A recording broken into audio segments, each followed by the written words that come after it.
Bonjour, dans cette vidéo, on va s'occuper du saut de Mario. Alors on va commencer comme d'habitude par se créer un nouveau dossier pour notre nouvelle vidéo. Donc ici, copier, coller.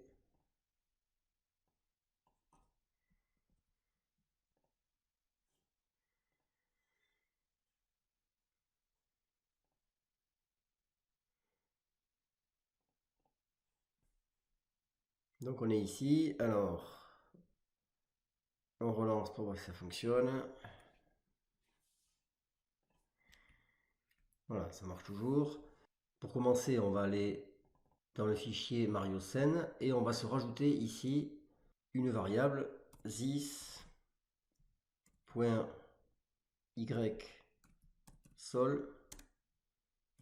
qui vaut 293. Donc ça c'est ici l'ordonnée du sol qui est ici. Donc puisque quand Mario va sauter, il va falloir qu'il reste dans la partie bleue ici, c'est-à-dire qu'il faut qu'il soit plus grand que 0 en ordonnée, puisque sinon je sors de la figure.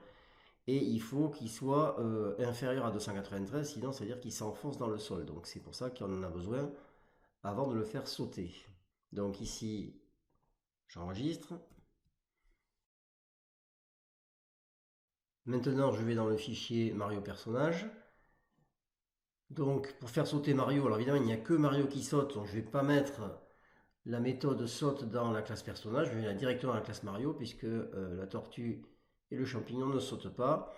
Alors, je vais la créer un peu de la même façon que ce que j'ai fait pour la méthode marche. Donc, je vais me créer d'abord deux variables. Donc, this.saut qui sera un booléen, donc qui sera vrai quand il saute et faux quand il ne saute pas. Donc, je le mets à false pour l'initialiser. Et ensuite, j'aurai un compteur de saut qui va me permettre de gérer la montée du saut et la descente du saut. Donc, this.compteur saut que je vais mettre à 0 au départ.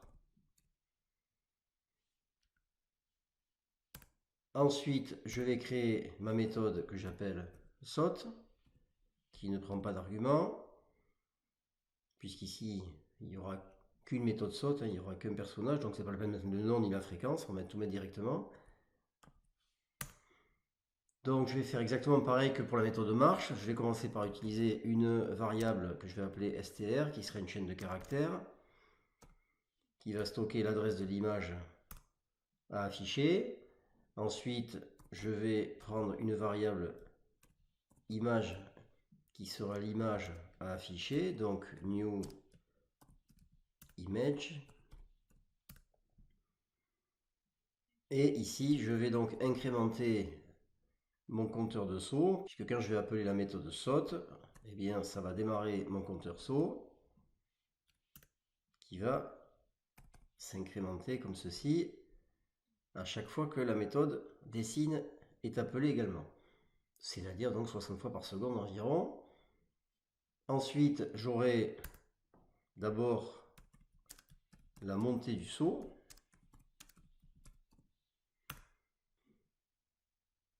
Donc ici, if this point compteur saut inférieur ou égal à 35. Alors là, c'est pareil, on peut changer. Donc ça, ce sera la montée du saut. Donc jusqu'à qu'on arrive à 35, le compteur de saut remonte. Et puis après, on est à 35, on va redescendre. Alors, pour qu'on monte, évidemment, il faut s'assurer qu'on n'est pas au-dessus du plafond. Donc il faut que le Y de Mario soit supérieur à 0, puisque je rappelle que Mario c'est un rectangle et que le XY de Mario il est ici en haut à gauche. Donc ici je mets if this.y supérieur à 0. Et donc à ce moment-là, je vais mettre this.y égale this.y. Et donc j'ai choisi moins 4. Donc, je vais les faire monter de 4 pixels comme ça, de 4 par 4. Alors ça aussi, ça peut être changé, il n'y a pas de problème. Donc else. Donc ici, j'arrête le compteur. Donc this.compteur égale 36. Donc ça, c'est pour arrêter la montée et pour éviter que le compteur saut ne continue à monter. Maintenant, il me reste à gérer l'affichage. Donc if this.faire droite égale true. Donc str égale .. image / Mario saut droite .png.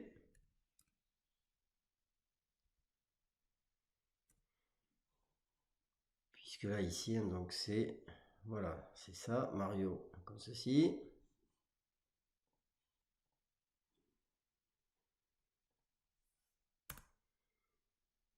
Et donc sinon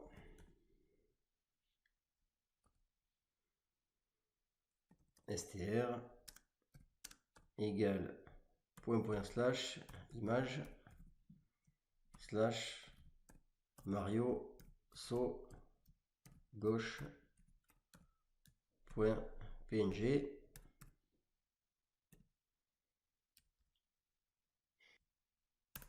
Donc voilà pour la montée du saut. Maintenant on va s'intéresser à la retombée du saut.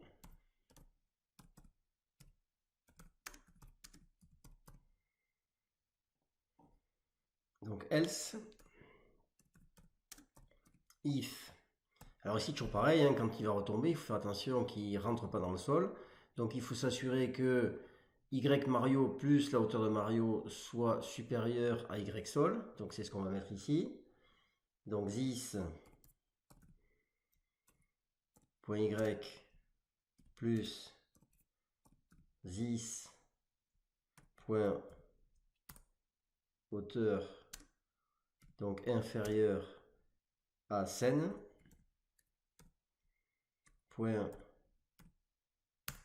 .y sol.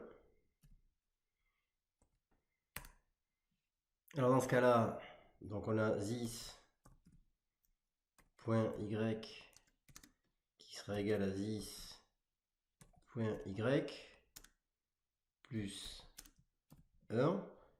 Donc il plane un petit peu. Alors en fait il monte de 4 par 4 et il descend de 1 par 1. Donc on a l'impression qu'il va descendre en planant un peu, alors que quand il monte c'est plus rapide. Bon, ça c'est comme vous voulez, vous pouvez changer les valeurs si ça ne vous convient pas. Donc ensuite, il nous reste à gérer l'affichage des images, comme tout à l'heure.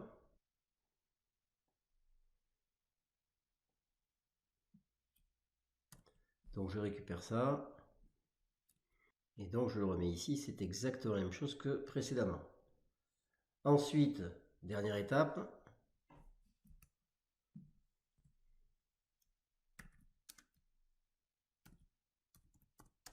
Saut terminé. Donc else. Donc this.saut égale false. Alors évidemment, cette variable this.saut, elle va passer à true quand on sera au niveau du clavier, puisque c'est quand on va appuyer sur la touche espace pour sauter que on va mettre this saut à true, on verra ça après. Ensuite, this.compteur saut égale 0, donc on remet le compteur saut à 0. Et enfin, il n'y a plus qu'à afficher les images. Donc CTRL-C comme précédemment. Ici. Et donc là, on aura Mario arrêt droite. Et ici, Mario arrêt gauche. Ensuite,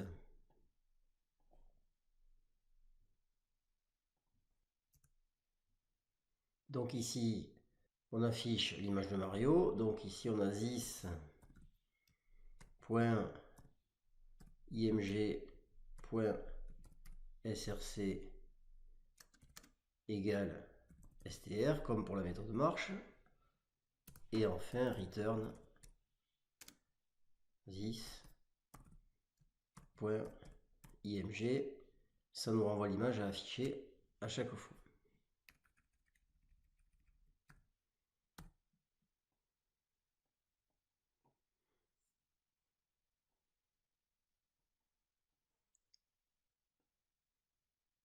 Donc voilà notre méthode complète. Alors maintenant, on va dans le fichier Mario clavier. Et donc on va rajouter ici if i.key égale donc espace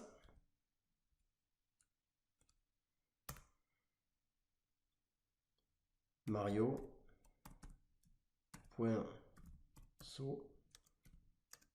égale true. CTRL S.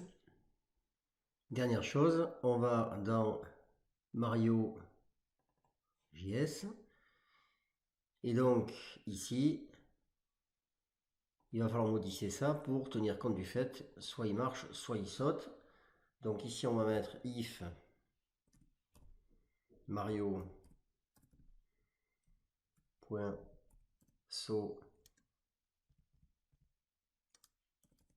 égale true. Donc là on va mettre ctx drawimage Mario.saute.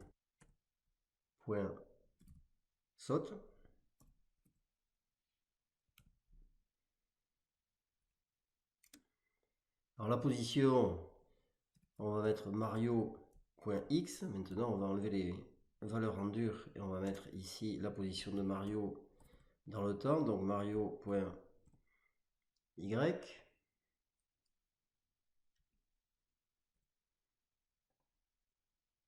Et donc sinon, donc else.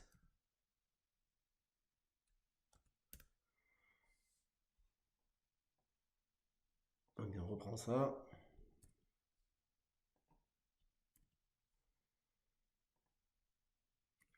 Voilà, on va s'arrêter là pour cette vidéo. Donc dans la prochaine vidéo, on va s'occuper des collisions entre Mario et les éléments du décor.